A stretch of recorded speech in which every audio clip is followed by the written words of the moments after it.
Исәнмесез, кадерле дуслар. Исәнмесез. Окутуще. Мы понемногу начнем подводить итоги всего, что между нами было. И хочу еще раз напомнить, мы об этом говорили в самом начале, что, конечно, самых разных форм в татарском языке огромное количество.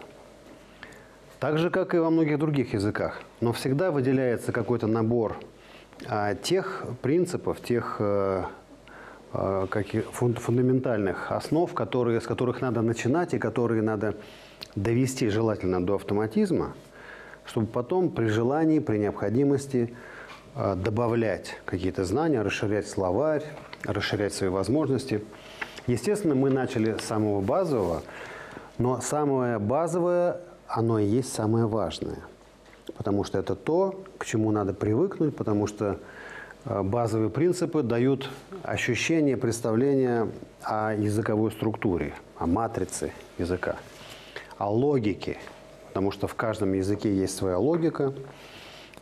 И, на мой взгляд, скажем, сравнивая татарский язык со многими другими языками, с которыми я в разной степени знаком, этот язык обладает достаточно большим количеством разных форм, тем не менее обладает очень стройной логикой. В отличие от многих других языков, мы видим минимальное количество каких-то исключений, каких-то отклонений от общих правил. И это очень большой бонус.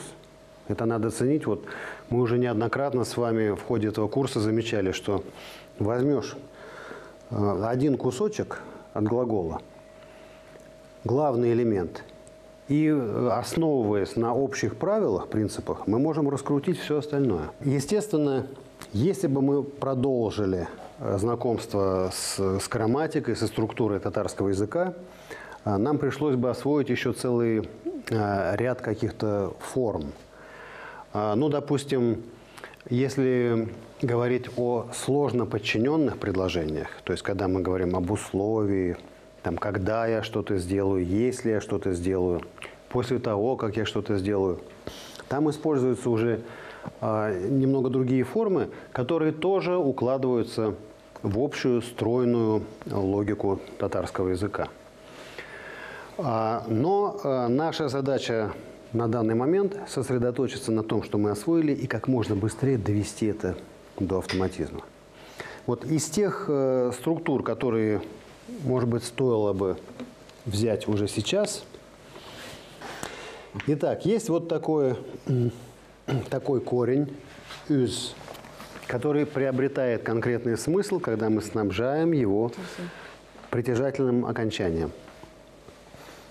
Если мы добавляем притяжательное окончание первого лица единственного числа «üzem», это означает «я сам». «Üzem». Что мы добавим, чтобы сказать «ты сам»? «Узен». Угу. Он сам или она сама? Узе. Угу. Мы сами. Узе без. Вы сами. «Узегес». Они сами. Үзегезләр. «Узелер», наверное. Узелер. Да.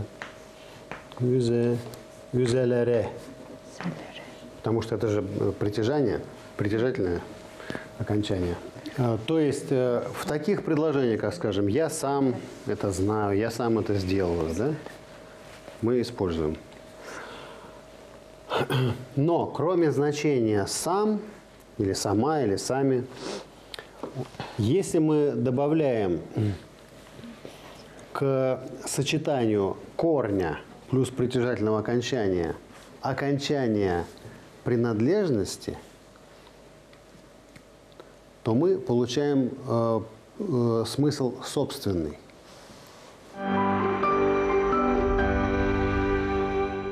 Мой собственный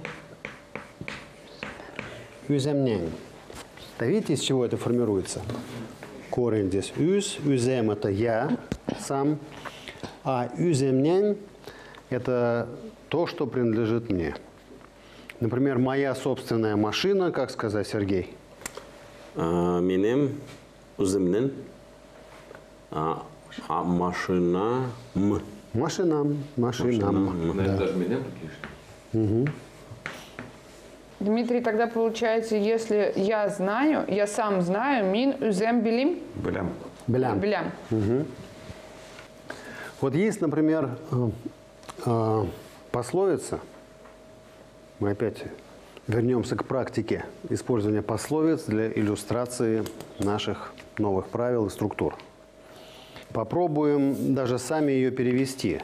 Слово «друг» – это как у нас будет? Дус. Дус. Если мы захотим сказать «пусть твой друг будет лучше, чем ты», чтобы передать значение «пусть», мы добавляем к корню вот такое окончание.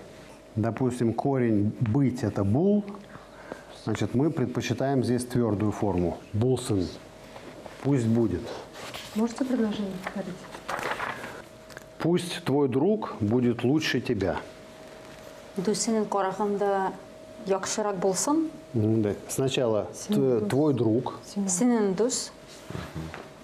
Да, ну, в принципе, Дус. достаточно нам.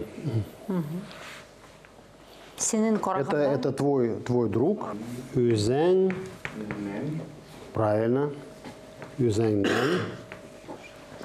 Лучше. Яхшырак. Яхшырак. Булсын.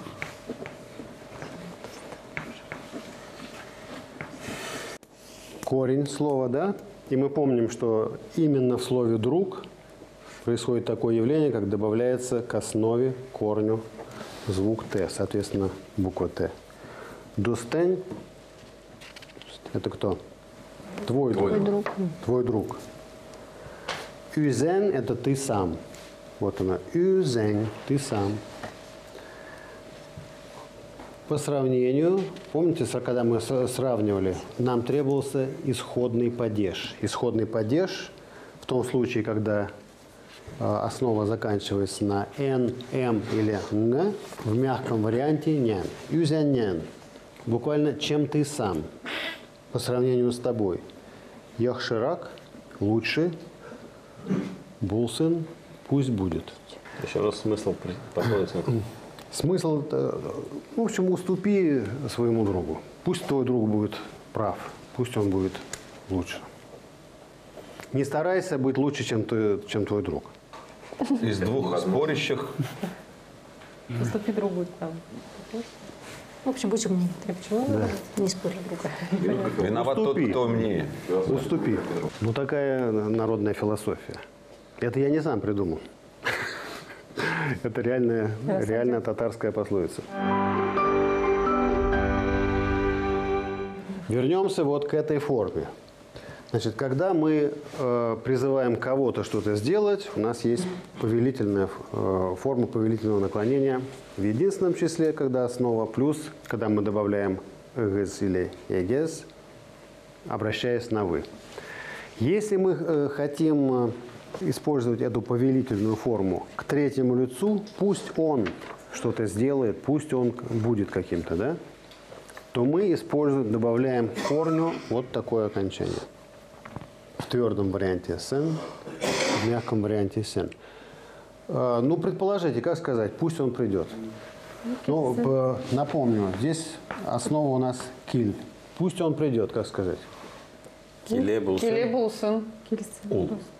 Он. Киле булсын. Нет, зачем? Просто Ол килсен. кильсен. Подождите.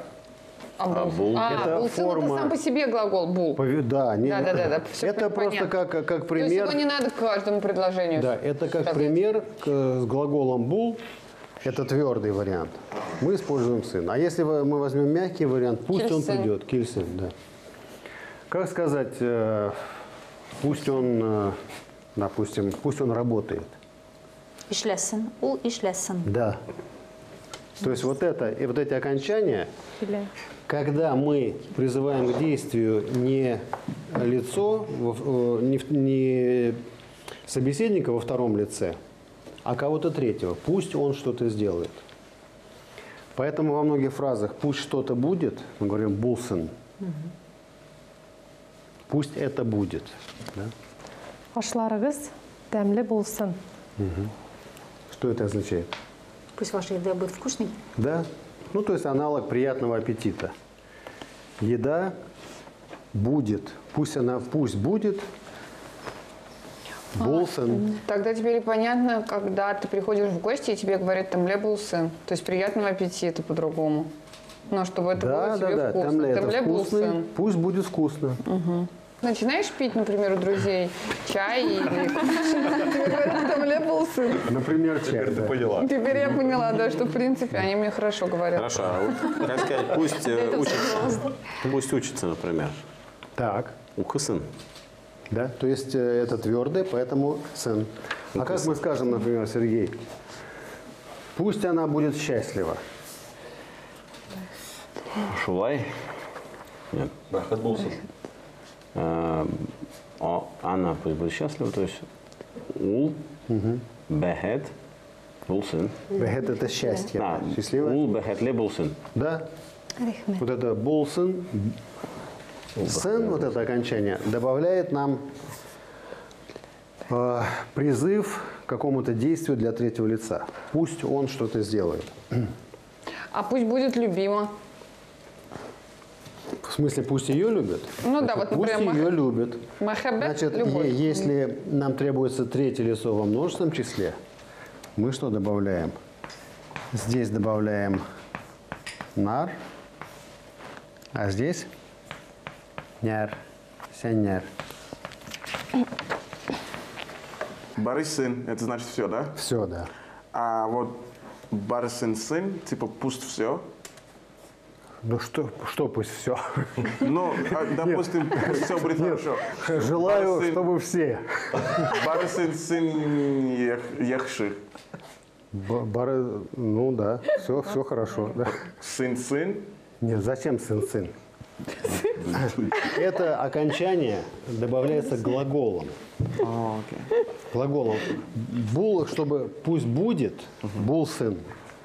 Пусть кто-то счастливый будет, там, бехетле бул сын. Пусть они будут счастливы, если в множественном числе, бул сын нар. Так же, как и к любому, это просто один из глаголов. Мы можем взять другой глагол. Пусть любит, как будет? Ярат, Таларсын. Яратсыннар. да? Сценар. Пусть любит. Не, вы просто Если- мой вопрос не поняли. Вот Объясни нам. как сказать, пусть все будет хорошо? Значит, как? Барысы это все, Борсын, да? да. Да. Ребят Булсын. Да? Яхши булсын. Так же, как вот мы говорили про еду, тамле булсын. Пусть она будет вкусной. Пусть все будет хорошо. Яхши булсын. Окей. Яхши. То Барысы. есть все это Борсын, да? Борсын, да, Яхши Без Булсын. Н, по-моему, барсы. Барсы. А чтобы сказать все, вот про людей, есть еще такое слово бетен. Кстати, вот попробуем, кто возьмется перевести такую фразу. Один за всех и все за одного. Бір бүтесін. Но все имеется в виду все люди. Бетен кеше. Бетен кеше. Давайте попробуем. Бербетен. Бербетен эшен, наверное. Ты так, минуточку. Значит, бер это одно, а бетен это другое. Бер это один, а бетен это все. Бер кеше, Так. бетен эшен. Бетен кеше эшен. Бер кеше. Бетен кеше эшен. Бетен кеше. Бер кеше эшен. Браво.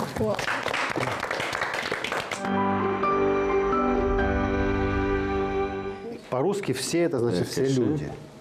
А здесь требуется указать, кто все. Это можно писать на доске очень Бір кеше длинными бүтесін. Бүтін кеше. Нет, бер кеше. Хорошо, я думаю, эта фраза заслуживает. Бір кеше. Бер кеше. Бетен кеше эшен. Ну. Начинаем с первой части. Один за всех. Один имеется в виду не просто число один, а один человек. Беркеше. А может иметься число ведь? Беркеше. Один человек.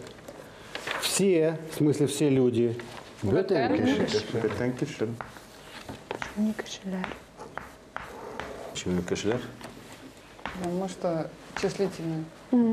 Все уже. Все, мы справились с первой частью. Один за всех. А теперь все за одного. Насчет кише, может быть, там лар добавить в конце? Когда мы используем числительное или слово определяющее число, то не требуется форма множественного числа. То есть То есть бетен. один человек, 10 человек, все равно будет кеше. Все люди. Не, ну один относится к первому, а бетен это тоже определяющее число, да? Да? Тоже как все. Итак, вторая часть, кто скажет? Все за одного. Бүтін кіші бір кішіңе үшін.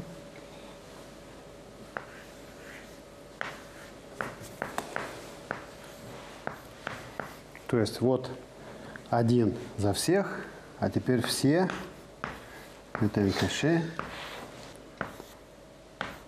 И мы помним, да, что когда мы используем после лог «шен», то местоимение мы используем в притяжательной форме, а все другие слова просто в обычной форме, не добавляя никаких окончаний. Значит, вот это одна из форм, которые чаще всего используются уже в сложных предложениях, сложно подчиненных, сложно сочиненных.